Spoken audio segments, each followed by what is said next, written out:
Business travelers move through the cold December air. Taxis idle. Coffee cups steam.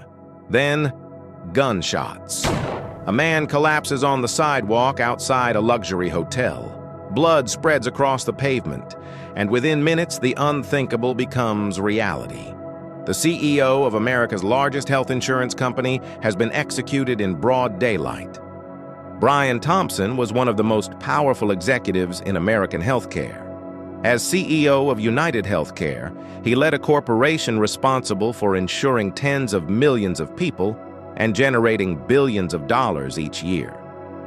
On the morning of December 4th, 2024, Thompson was in New York City to attend an investor conference at the Hilton Midtown. It was supposed to be another routine day at the top of corporate America. Instead, it would become his last. At approximately 6:45 a.m., surveillance cameras captured a masked figure waiting across the street from the hotel entrance. The shooter didn't rush, didn't panic, didn't hesitate. As Brian Thompson walked toward the Hilton, the gunman stepped forward and fired multiple shots from behind. Witnesses later described the attack as calm, precise, almost rehearsed. Thompson was struck in the back and leg. He staggered, collapsed, and lay motionless on the sidewalk as commuters looked on in shock. The shooter fled the scene on foot, disappearing into the city. Police arrived within minutes. Paramedics rushed Thompson to Mount Sinai West Hospital, but the damage was catastrophic. Just over half an hour later, Brian Thompson was pronounced dead. At the crime scene, investigators discovered 3 shell casings. Each one carried a single word: delay, deny, depose. To detectives, the message was chilling. Language long associated with criticism of the health insurance industry and its handling of patient claims. This wasn't random. It was targeted. New York City went on immediate high alert.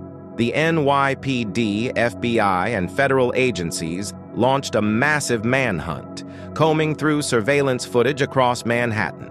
Cameras tracked the suspect's movements before and after the shooting, revealing careful planning and deliberate escape routes. Investigators soon discovered the suspect had arrived in New York by bus, traveling across state lines. Photos of the masked man flooded the media. Days passed with no arrest. Then, nearly 300 miles away, in Altoona, Pennsylvania, an unexpected tip changed everything. A McDonald's employee noticed a customer sitting alone, wearing a beanie and mask, working on a laptop. Something felt off. The employee recognized the face from the news and quietly called police. When officers arrived and removed the mask, they confirmed it. The man they were looking for was right in front of them. His name was Luigi Mangione. Luigi Mangione was 27 years old, a graduate of the University of Pennsylvania, a former tech worker, raised in a comfortable, privileged environment. On the surface, nothing about him fit the profile of an assassin. But what police found in his possession told a very different story. Inside his backpack was a 3D printed ghost gun, later linked to the shell casings at the murder scene. There were multiple fake IDs, including one believed to have been used during his stay in New York.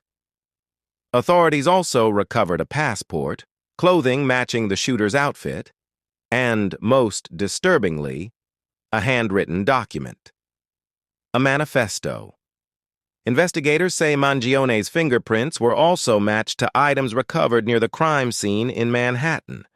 To prosecutors, the evidence painted a clear picture. This wasn't impulsive.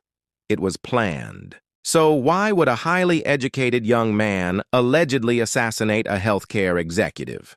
According to investigators, Mangione's manifesto revealed deep anger toward the U.S. healthcare system. He reportedly wrote about suffering from chronic back pain and feeling ignored or mistreated by insurance structures he viewed as profit-driven and inhumane. The document criticized corporate healthcare leaders, accusing them of prioritizing money over human lives. Authorities have raised concerns about possible radicalization, where personal suffering, ideology, and resentment merged into something far more dangerous. Prosecutors believe Brian Thompson was not chosen at random, but as a symbol, a message. Whether that motive holds up in court remains to be seen. Luigi Mangione now faces a long list of charges. At the federal level, he has been charged with murder involving a firearm and interstate crimes, charges that carry the possibility of the death penalty. State charges include first-degree murder and weapons offenses, though some terrorism-related charges have been dismissed. Mangione has pleaded not guilty.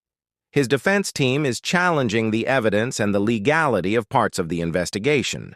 As of now, the case is still moving through pre-trial proceedings, with a trial expected to draw national attention.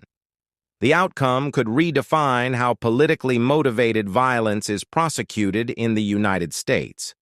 A powerful CEO dead on a city sidewalk, a young suspect with a manifesto and a ghost gun, a nation forced to confront anger, healthcare, and the line between grievance and violence.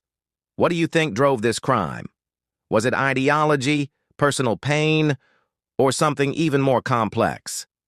If you want more in-depth true crime stories like this, subscribe and share your thoughts in the comments below.